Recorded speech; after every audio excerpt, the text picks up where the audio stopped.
मंजिल पर वही शख्स चढ़ पाता है, हौसले और मेहनत से जो अपनी राह खुद बनाता है। ऐसे ही शख्स आज हमारे साथ है मिस्टर उज्जवल नागर, जिन्होंने अपनी 7 साल की बेटी लविष्का के साथ 15,750 फीट ट्रैकिंग किया है। तो आज हम बात करेंगे मिस्टर उज्जवल नागर से। हेलो सर, आप कितने साल से ये माउंटेनिंग कर रहे हैं? मैं करीब 3 साल से ट्रैकिंग में रेगुलरली कर रहा हूँ। सबसे पहला जैसे मैंने बताया, एवरेस्ट बेस कैंप एक बहुत पॉपुलर ट्रैक है, जो एवरेस्ट दुनिया की सबसे ऊंची चोटी है, उसके बेस तक जाने का एक ट्रैकिंग होता है।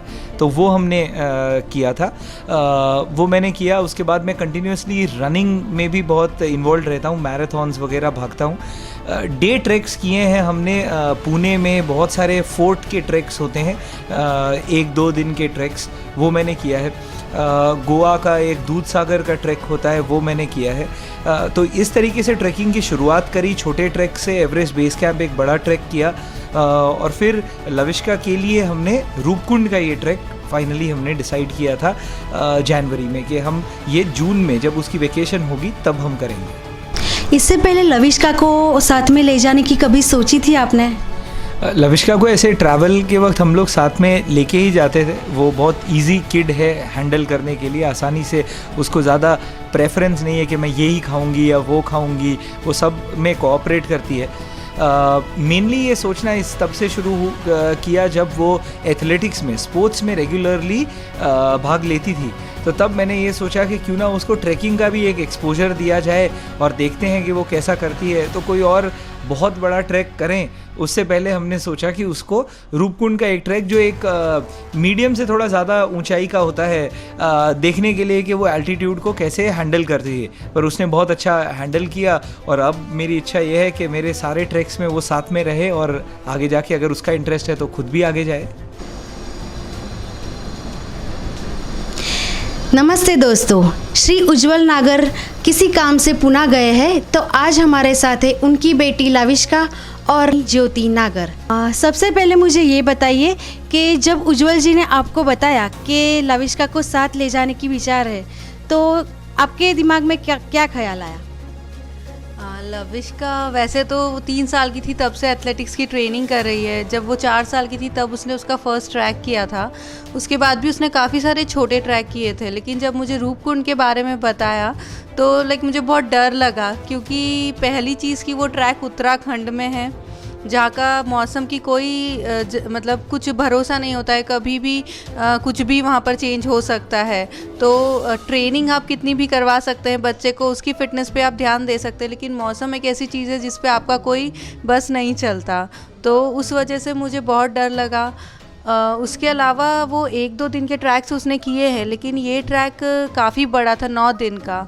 और काफ़ी ट्रैक्स में मैं भी उसके साथ थी या उसके पापा के साथ भी गई है, तो 2 दिन के मैक्सिमम ट्रैक्स थे। लेकिन 9 दिन के लिए वो जा रही थी, तो बहुत ही डर था कि कैसे कर पाएगी, अकेले उनके साथ कैसे मैनेज करेगी, खाना वाना कैसे खाएगी, क्योंकि खाने में उसे बहुत बोल बोल के खिलाना पड़ता है। वो बहुत ऐसे खाने में अच्छी नहीं है, तो वो सब भी थोड़ा टेंशन था।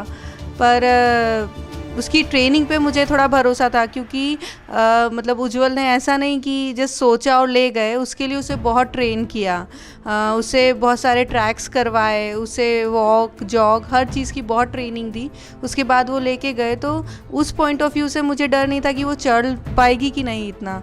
पर वहाँ का सबसे ज़्यादा कंसर्न जो थी वो मौसम से रिलेटेड थी। लविष्का, आपने कभी इससे पहले ट्रैकिंग की है? हाँ, मैंने सह्याद्री में की है, दूध सागर में की है, पावागढ़ तो बहुत बार करी है, और राजमची भी। सर, ये ट्रैक कितने दिन का था और कौन कौन सी मुश्किल आई इस सफ़र में? ये ट्रैक उत्तराखंड में होता है, जहाँ पे वान करके एक जगह है, वहाँ से इसकी शुरुआत होती है। ये ट्रैक करीब 9 दिन का था टोटल में, और इसके दौरान सबसे इसकी ख़ास बात ये है कि आप 3 अलग अलग टेरेन से गुज़रते हो। घना जंगल है, फॉरेस्ट है, फॉरेस्ट के बाद फिर बहुत सुंदर मेडोज़ हैं, और मेडोज़ के बाद बहुत रॉकी और स्नो वाला माउंटेन आता है। तो इस 3 जगहों से हम लोग वहाँ गुज़रे। साथ साथ में एक चीज़ और हमने करी जहाँ पे इको बैग्स लेके हम चलते थे, और जितने भी प्लास्टिक हमें रास्ते में मिलता वो प्लास्टिक भी हम उस इको बैग में भर के सही जगह पे उसको फिर उसका निकाल करते थे। तो ऐसा कुल मिला के हम दोनों ने ही शायद 12 किलो प्लास्टिक इकट्ठा करके उसका सही जगह पे निकाल किया, क्योंकि वहाँ तो कोई म्युनिसिपल कॉरपोरेशन या ऐसा कोई है नहीं जो इसका निकाल करे। तो हम लोगों ने वो साथ में किया। हमारी जो कंपनी इंडिया हाइक्स वो ये रेगुलरली ये काम करती है, तो उसके साथ मिलके हमने ये काम भी साथ साथ में किया था। ओके, और फिर ये ट्रैकिंग पूरा करना था आपको, तो उससे पहले भी आपको लविष्का के साथ बहुत सारी प्रिपरेशन करनी पड़ी होगी, तो उसके बारे में थोड़ा बताइए आप। जी, लविष्का प्रेपरेशन की ज़रूरत बिल्कुल लगी थी।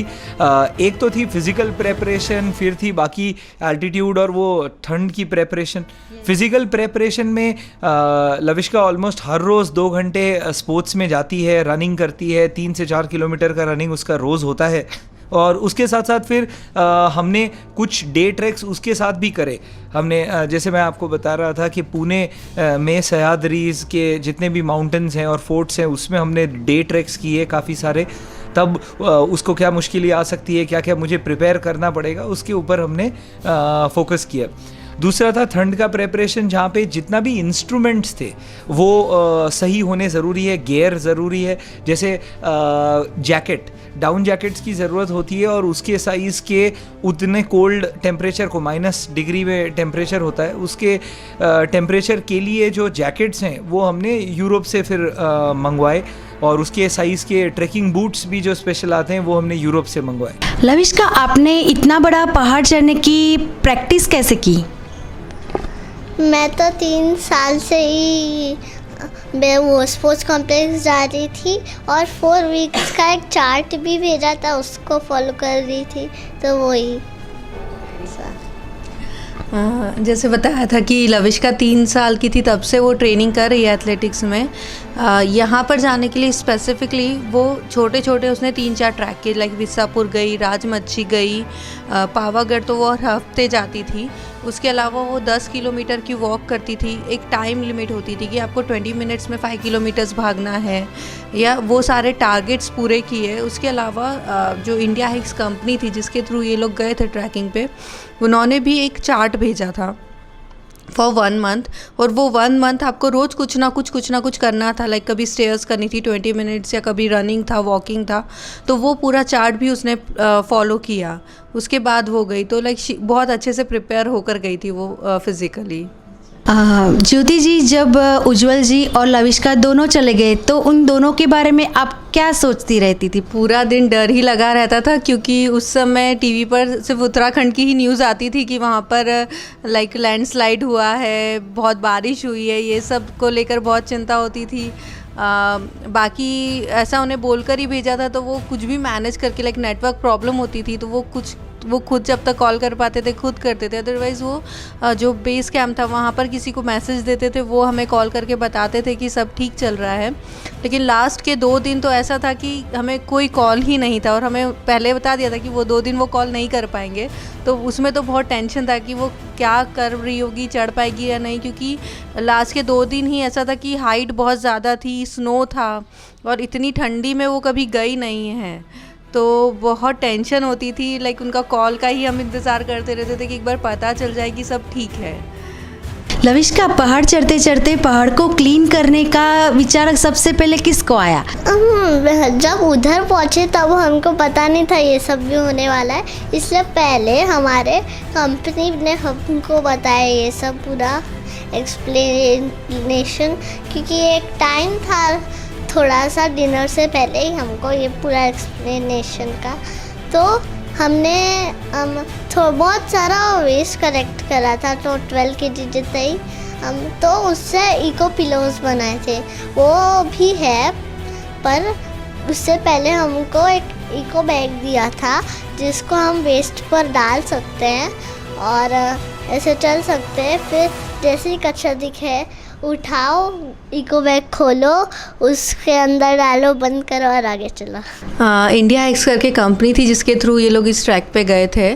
उस कंपनी ने ही उन्हें मतलब लाइक लविष्का को भी समझाया कि जो माउंटेन्स है उसमें कितना कचरा है और उन्हें क्लीन करना कितना ज़रूरी है। जितने भी ट्रैकर्स थे उन सबको एक इको बैग दिया गया था, तो जो भी कचरा उन्हें प्लास्टिक या जो भी दूसरा कचरा मिलता था वो उन्हें उठाकर उस इको बैग में डालना था। तो लविष्का और उसके फादर ने मिलाकर कुछ 12 किलो कचरा ऊपर से पहाड़ों से नीचे लेकर आए थे। लविष्का, आप आगे भी ट्रैकिंग करोगी और पापा के साथ जाने वाली हो? हाँ, मैं तो जाने ही वाली हूँ। फिर एक किलिमंजारो का नाम है, एक माउंटेन का किलिमंजारो, जो अफ्रीका का सबसे बड़ा माउंटेन है और वो सब दुनिया का सबसे बड़ा सिंगल स्टैंडिंग माउंटेन भी है। और अगर सबमिट हो गया या जो भी हुआ, आधे से आना पड़ा या जो भी हुआ, उसके बाद एक सफारी होगी, माइग्रेशन सफारी। उसमें बहुत सारे एनिमल्स जो माइग्रेट हो रहे होंगे वही दिखेंगे। अभी कमिंग अक्टूबर में लविष्का किलिमंजारो जाने वाली है। अगर वो सबमिट कर लेती है तो वो वर्ल्ड की यंगेस्ट लड़की हो जाएगी किलिमंजारो पर्वत चढ़ने वाली। No glows white on the mountain tonight, not a footprint to be seen. A kingdom of isolation, and it looks like I'm the queen. The wind is howling like this whirling storm inside. Couldn't keep it at heaven, no outside ride. Don't let them in, don't let them see. Be the good girl you always have to be. Conceal, don't feel, don't let them know. Well, Ned and King Crow, let it go, let it go. It's the perfect girl is gone.